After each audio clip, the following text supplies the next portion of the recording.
Hello, जय श्री कृष्ण। स्वागत है आपका मेरे चैनल में, जिसमें हम आज टॉपिक पढ़ने जा रहे हैं संज्ञा। सबसे पहले हम देखते हैं शब्द वर्गीकरण। शब्द वर्गीकरण के अंतर्गत शब्द दो होते हैं, विकारी और अविकारी। अब विकारी शब्द संज्ञा, सर्वनाम, विशेषण और क्रिया। विकारी शब्द कौन से होते हैं? संज्ञा, सर्वनाम, विशेषण और क्रिया।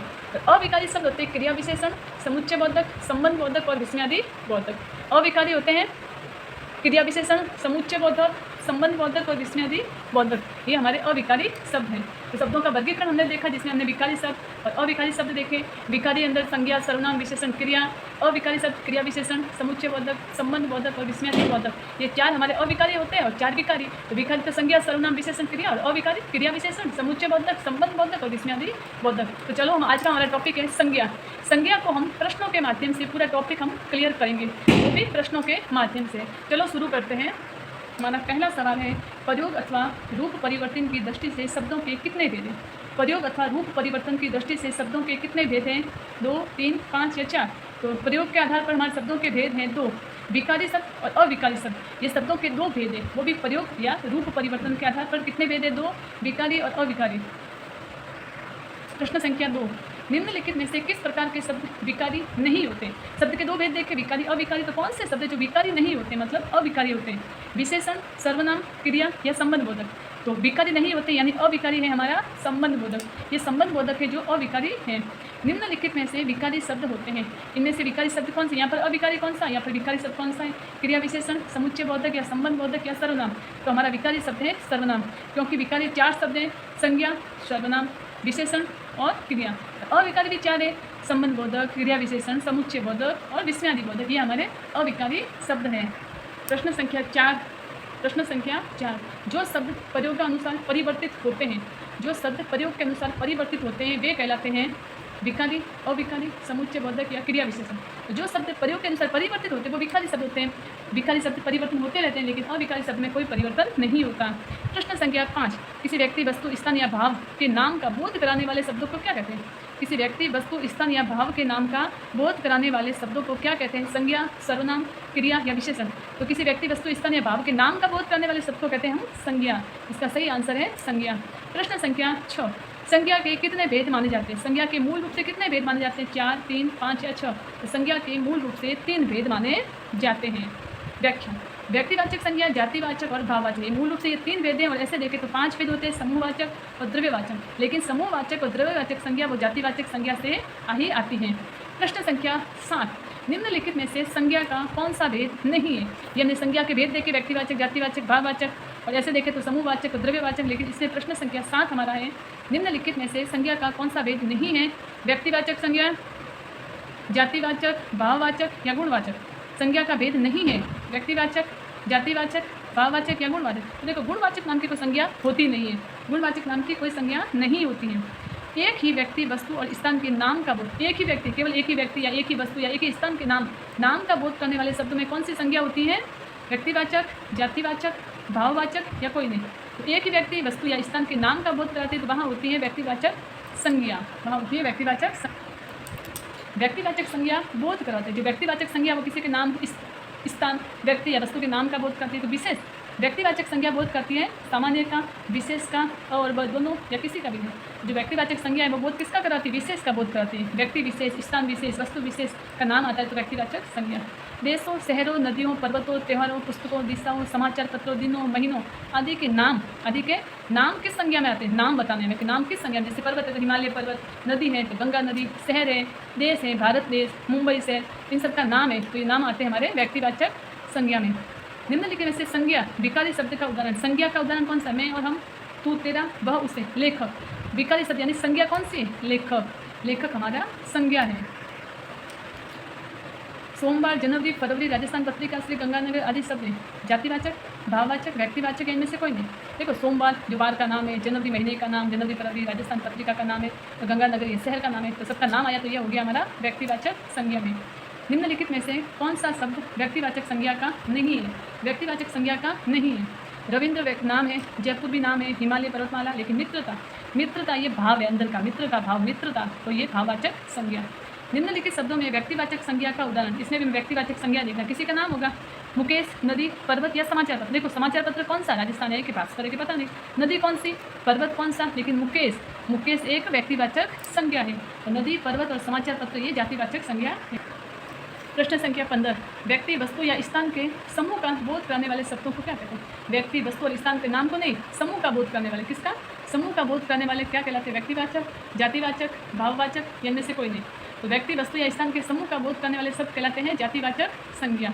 आदमी, गाय, पुस्तक, नदी आदि शब्द किस संज्ञा के उदाहरण हैं? आदमी, गाय, पुस्तक, नदी आदि शब्द किस संज्ञा के उदाहरण हैं? व्यक्तिवाचक, भाववाचक, जातिवाचक या समूहवाचक? देखो आदमी का कोई नाम नहीं, गाय का नाम नहीं, पुस्तक का नाम नहीं, ये समूह का बोध करते हैं। नदी कौन सी, तो इससे हमारा जातिवाचक संज्ञा। सही आंसर है हमारा जातिवाचक संज्ञा। निम्नलिखित में से जातिवाचक संज्ञा का उदाहरण नहीं है, उदाहरण नहीं, भगत सिंह, फल, रंग या त्यौहार। देखो त्यौहार, फल, रंग में जातिवाचक संज्ञा है, लेकिन भगत सिंह ये व्यक्ति का नाम है, तो ये व्यक्तिवाचक संज्ञा है। निम्नलिखित में से जातिवाचक संज्ञा का उदाहरण, इसमें हमें जातिवाचक संज्ञा का उदाहरण देखा, मिठास ये भाववाचक है, मित्रता भाववाचक है, गंगानगर ये व्यक्तिवाचक, लेकिन पर्वत हमारा जातिवाचक संज्ञा है। मिठास और मित्रता भाववाचक है और गंगानगर व्यक्तिवाचक है, लेकिन पर्वत हमारा जातिवाचक संज्ञा है। किसी व्यक्ति, वस्तु के भाव, दशा और अवस्था का बोध, किसी व्यक्ति, वस्तु के भाव, दशा और अवस्था का बोध करने वाले शब्दों को क्या कहते हैं? व्यक्तिवाचक नहीं, ये नाम का बोध करते हैं, जातिवाचक नहीं, ये समूह का बोध करते हैं, लेकिन भाववाचक संज्ञा जो हमारे भाव, दशा, गुण आदि का ज्ञान कराते हैं वह है भाववाचक संज्ञा। गुण, दोष, अवस्था, व्यापार, अमृत भाव और क्रिया के मूल रूप किस संज्ञा में आते हैं? गुण, दोष, अवस्था, व्यापार, अमूर्त भाव, गुण, दोष, अवस्था, व्यापार, अमूर्त भाव तथा क्रिया के मूल रूप, गुण, दोष, अवस्था, व्यापार, अमृत भाव तथा क्रिया के मूल रूप किस संज्ञा में आते हैं? भाववाचक, जातिवाचक, व्यक्तिवाचक या समूहवाचक? तो देखो गुण, दोष, अवस्था, व्यापार, अमृत भाव तथा क्रिया के मूल रूप वो आते हैं भाववाचक संज्ञा में। किसमें आते हैं? भाववाचक संज्ञा में। प्रश्न संख्या 21, भाववाचक संज्ञा की रचना कितने प्रकार के शब्दों से होती है? जो भाववाचक संज्ञा है उसकी रचना कितने प्रकार के शब्दों से होती है? 2, 3, 5 या 4? तो 5 प्रकार के शब्दों से भाववाचक संज्ञा की रचना होती है। वो कौन से? जातिवाचक संज्ञा से, सर्वनाम से, विशेषण से, क्रिया से और अवयव से। तो भाववाचक संज्ञा वो कितने प्रकार के शब्दों से बनती है? 5 प्रकार के शब्दों से, जातिवाचक संज्ञा सर्वनाम से, विशेषण से, क्रिया से और अवयव से। निम्नलिखित में से किन शब्दों से भाववाचक संज्ञा की रचना नहीं होती? देखो 5 प्रकार ऊपर दिए हुए, जातिवाचक संज्ञा से, सर्वनाम से, विशेषण से, क्रिया से और अवयव से। तो इनमें से कौन से शब्द हैं जिनसे भाववाचक संज्ञा की रचना नहीं होती? व्यक्तिवाचक संज्ञा, जातिवाचक, सर्वनाम या विशेषण? देखो जातिवाचक संज्ञा से होती है, विशेषण से होती है, सर्वनाम से होती है, लेकिन व्यक्तिवाचक संज्ञा से नहीं होती। व्यक्तिवाचक संज्ञा से कैसे बनाएंगे? जैसे अनिल से कोई भाव थोड़ी बनता है। किन शब्दों से भाववाचक संज्ञा शब्दों की रचना हुई है? किन शब्दों से भाववाचक संज्ञा शब्दों की रचना हुई है? जातिवाचक, सर्वनाम, विशेषण, क्रिया और अवयव या सभी? तो इसका उत्तर है हमारा सभी। इन सभी से भाववाचक संज्ञा की रचना हुई है, जातिवाचक, सर्वनाम, विशेषण, क्रिया और अवयव। निम्नलिखित में से कौन सा युग्म जातिवाचक संज्ञा से भाववाचक संज्ञा बनाने का नहीं है? कौन सा युग्म है जो जातिवाचक संज्ञा से भाववाचक संज्ञा सही नहीं बनाता? मित्र से मित्रता, व्यक्ति से व्यक्तित्व, दानव से दानवता, लेकिन वस्तु से स्थान नहीं, ये रॉन्ग है। वस्तु से स्थान ये गलत है।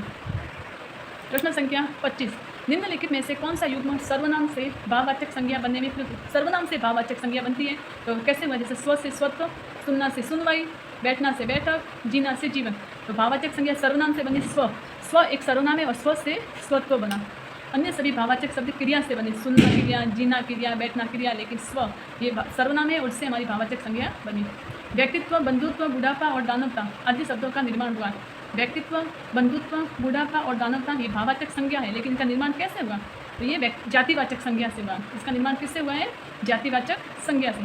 व्यक्तित्व, बंधुत्व, बुढ़ापा, दानवता आदि शब्दों का निर्माण हुआ है जातिवाचक संज्ञा से। निम्नलिखित में से भाववाचक संज्ञा का उदाहरण नहीं है। इसमें भाववाचक संज्ञा का उदाहरण नहीं है पुस्तक, गौरव, बचपन या सेवा। तो निम्नलिखित में से भाववाचक संज्ञा का उदाहरण नहीं है। देखो भाववाचक कौन सी नहीं है? गौरव, सेवा, बचपन, लेकिन पुस्तक एक जातिवाचक संज्ञा है। इंसान शब्द किस संज्ञा का उदाहरण? इंसान तो कोई भी हो सकता है, तो ये हमारे जातिवाचक संज्ञा का उदाहरण है। इंसान शब्द किस संज्ञा का उदाहरण है? जातिवाचक संज्ञा का। अरावली, गंगा नदी, बीकानेर और महेश ये सब नाम है आदि किस संज्ञा के उदाहरण? तो आपको पता है ये सब हमारे व्यक्तिवाचक संज्ञा के उदाहरण हैं। अरावली पर्वतमाला, गंगा नदी, बीकानेर शहर, महेश नाम का व्यक्ति आदि संज्ञा है व्यक्तिवाचक संज्ञा। इनके स्थान पर यदि पहाड़, नदी, शहर या लड़का शब्द होते तो वहाँ पर हमारा जातिवाचक संज्ञा होता। आप तो हरिश्चंद्र हैं, वाक्य में रेखांकित पद है, आप तो हरिश्चंद्र, यानी आपके अंदर हरिश्चंद्र जैसे गुण है। तो इसमें एक व्यक्ति नहीं होगा, इसमें होगा जातिवाचक संज्ञा। जब किसी व्यक्ति विशेष के नाम का प्रयोग उसी गुण अनेक व्यक्तियों का बोध कराने के लिए किया जाता है तो व्यक्तिवाचक संज्ञा जातिवाचक में बदल जाती है। गांधी जी देश के अग्रणी नेता हैं। गांधी जी के बारे में कहा गया कि गांधी जी थे, तो ये व्यक्तिवाचक संज्ञा है। लेकिन आज देश को गांधी की जरूरत है, आज गांधी जैसे गुणों की जरूरत है, तो ये हमारा जातिवाचक संज्ञा हो गया। राजा हरिश्चंद्र सत्यवादी थे, तो ये हमारा व्यक्तिवाचक संज्ञा होगा। राजा हरिश्चंद्र सत्यवादी थे, तो ये व्यक्तिवाचक संज्ञा। बहू तो लक्ष्मी है, लक्ष्मी के जैसे गुण है बहू में, तो ये हमारा कौन सा हो गया? ये हमारा हो गया जातिवाचक संज्ञा। मेरा भाई तो भरत है, मेरा भाई तो भरत जैसे गुण है मेरे भाई में, तो ये हमारा जातिवाचक संज्ञा हो गया। वर्षा ऋतु में माउंट आबू ही शिमला बन जाता है। प्रश्न संख्या 34 है कि वर्षा ऋतु में माउंट आबू ही शिमला बन जाता है। वाक्य में रेखांकित पद शिमला बन जाता है, मतलब शिमला के जैसे गुण आ जाते हैं, तो ये कौन सा हुआ? जातिवाचक संज्ञा। कौन सी हुई? जातिवाचक संज्ञा। जातिवाचक संज्ञा है मानव, मीठा, समीप या पढ़ना। पढ़ना तो क्रिया है, मीठा तो भाव है, समीप तो स्थान है। मानव जातिवाचक संज्ञा है, मानव। भाववाचक संज्ञा नहीं है, इसमें कौन से जो भाववाचक संज्ञा नहीं है? पढ़ाई, निकटता, हाथ या अपना। अपना ये सर्वनाम है, अपना क्या है? सर्वनाम है। भाववाचक संज्ञा नहीं है, भाववाचक संज्ञा नहीं है। समीप, शीघ्रता, पारस्परिक या दुख। देखो शीघ्रता, दुख और पारस्परिक ये भाववाचक संज्ञा है, लेकिन समीप एक अवयव शब्द है, समीप एक अवयव शब्द है। भाववाचक संज्ञा नहीं है। मित्रता, वैभव, कवि या नौकरी। देखो मित्रता, वैभव और नौकरी ये भाव है, लेकिन कवि एक जातिवाचक संज्ञा का उदाहरण है। भाववाचक संज्ञा नहीं है। बुराई, खेल, स्वस्थ या पढ़ाई। देखो बुराई, खेल और पढ़ाई ये भाववाचक, लेकिन स्वस्थ व्यक्ति, स्वस्थ स्थान, स्वस्थ जगह, तो ये हमारा विशेषण है। किस भाववाचक संज्ञा का निर्माण जातिवाचक संज्ञा से नहीं होता? किस भाववाचक संज्ञा का निर्माण जातिवाचक संज्ञा से नहीं हुआ है? भक्ति, मानवता, पशुता या निपुणता। देखो भक्ति से भक्त, तो कौन सा भक्त? ये जातिवाचक। मानवता से मानव, ये भी जातिवाचक। पशुता से पशु, ये भी जातिवाचक। लेकिन निपुणता, निपुण व्यक्ति, तो निपुण व्यक्ति ये विशेषण से बना है। किससे बना है? विशेषण से बना है हमारा। किस भाववाचक संज्ञा का निर्माण जातिवाचक संज्ञा से नहीं हुआ? ये निपुणता वाला हो गया। अब देखो किस भाववाचक संज्ञा का निर्माण सर्वनाम से नहीं हुआ? देखो निजत्व, निज ये सर्वनाम। बचपन, अपनापन और स्वत्व। अपनापन ये भी सर्वनाम है, स्वत्व भी सर्वनाम है, लेकिन बचपन बच्चा से बना है बचपन, तो ये जातिवाचक संज्ञा से हुआ है। किस भाववाचक संज्ञा का निर्माण विशेषण से नहीं हुआ? विशेषण से नहीं हुआ। आलस्य तो आलसी व्यक्ति, क्रोध तो क्रोधी व्यक्ति, मीठा तो मीठा फल, लेकिन बहाव एक क्रिया शब्द है, बहाना, तो ये क्रिया से बना है। किस भाववाचक संज्ञा का निर्माण विशेषण से नहीं हुआ? खट्टापन, खट्टा फल, मूर्ख व्यक्ति, भूल और प्यास, तो प्यासा व्यक्ति, लेकिन भूल है वो भूलना क्रिया से हुआ है, भूलना क्रिया से हुआ है। किस भाववाचक संज्ञा का निर्माण विशेषण से नहीं हुआ? चालाक व्यक्ति विशेषण, ठग ये जातिवाचक संज्ञा है, लेकिन भयभीत स्थान, सुंदरता सुंदर व्यक्ति, लेकिन विशेषण से नहीं हुआ है, वह ठगी ठग से बना हुआ, ठग होता है जातिवाचक संज्ञा। किस भाववाचक संज्ञा का निर्माण क्रिया से नहीं हुआ? क्रिया जैसे बोलना, लिखना, गाना ये क्रिया है, लेकिन निर्बल विशेषण है, निर्बल व्यक्ति, तो निर्बल क्या है? विशेषण। कालापन शब्द है, कालापन शब्द क्या है? भाववाचक, जाति, विशेषण या क्रिया? तो कालापन हमारा भाववाचक संज्ञा है, कालापन है भाववाचक संज्ञा। ऐश्वर्य शब्द है भाववाचक, जातिवाचक, विशेषण या क्रिया? तो ऐश्वर्य शब्द है भाववाचक संज्ञा, ऐश्वर्य शब्द भाववाचक संज्ञा।